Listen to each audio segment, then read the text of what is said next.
Chaque année, pendant quelques jours, une ville sénégalaise devient le centre d'attraction de plusieurs millions de personnes.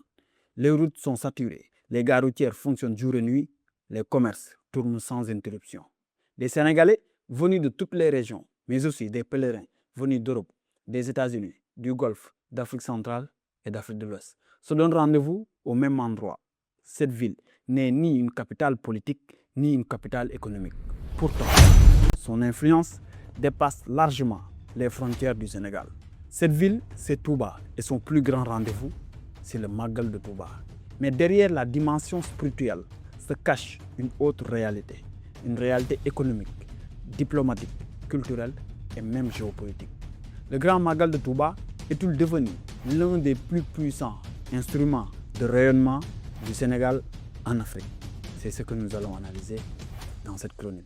C'est qu'il y a quelque chose qui vient sur l'Afrique de l'Ouest, que j'ai appelé l'hiver noir. L'hiver noir. Le Grand Magal de Touba commémore le départ en exil de Cheikh Ahmadou Bamba Khadim Rassoul en 1895. Cet épisode est devenu un symbole de patience, de résistance spirituelle et d'attachement aux valeurs religieuses pour les fidèles mourides. Aujourd'hui, le Magal rassemble plusieurs millions de pèlerins, selon les estimations disponibles. Il s'agit de l'un des plus importants rassemblements religieux d'Afrique. Mais au-delà de sa dimension spirituelle, il est devenu un phénomène international. Chaque année, les estimations évoquent plusieurs millions de pèlerins convergeant vers Touba. Les chiffres varient selon les sources et les méthodes de comptage. Mais il s'agit de l'un des plus grands rassemblements religieux du continent africain. Des centaines de milliers de véhicules rejoignent la ville. Les opérateurs de télécommunications renforcent les réseaux. Les services de santé déploient des dispositifs exceptionnels. Les forces de sécurité coordonnent un plan. Cet événement constitue également un défi logistique remarquable. Le Grand Magal de Touba est aussi un puissant moteur économique. Pendant cette période, les compagnies de transport augmentent leur rotation. Les commerces alimentaires connaissent une forte activité. Les secteurs de télécommunications, de la distribution et des services enregistrent une hausse de la demande.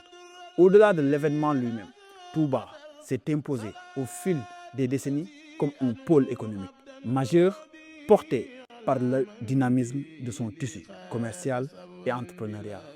L'influence du Grand Magal de Touba dépasse largement le Sénégal. Les communautés mourides sont présentes dans de nombreux pays d'Afrique, d'Europe, d'Amérique du Nord et du Moyen-Orient.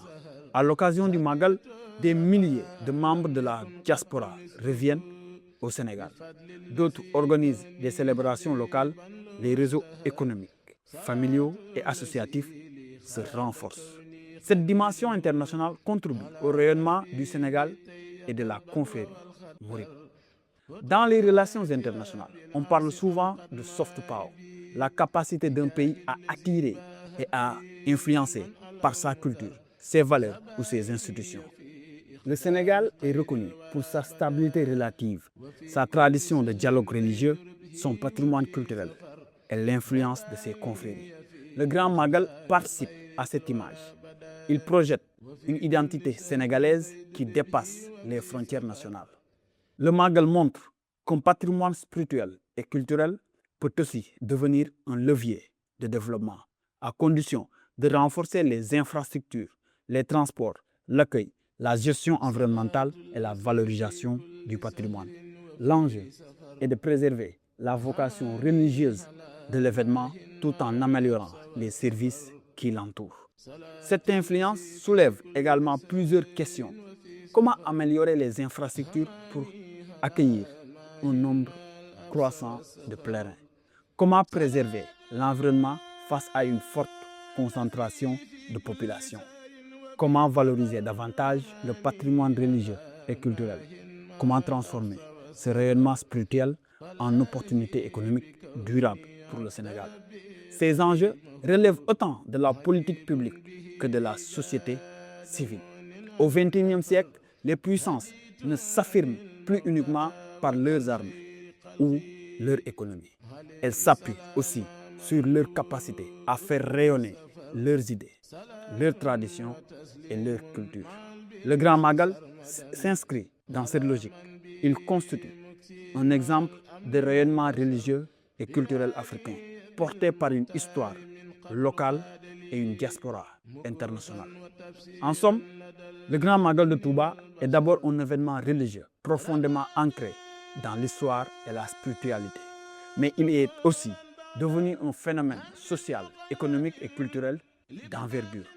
À l'heure où les États cherchent à accroître leur influence internationale, le Sénégal dispose avec le Grand Magal de Touba un rendez-vous qui contribue à son rayonnement.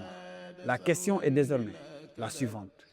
Comment mieux valoriser ce capital spirituel, culturel et humain au service du développement national et du dialogue avec le reste de l'Afrique et le monde? Les nations qui marquent l'histoire ne sont pas seulement celles qui exportent des produits, mais elles rayonnent aussi par les événements, les idées et les cultures capables de rassembler au-delà des frontières. Le Grand Magal de Touba est l'une des expressions les plus marquantes de ce rayonnement sénégalais.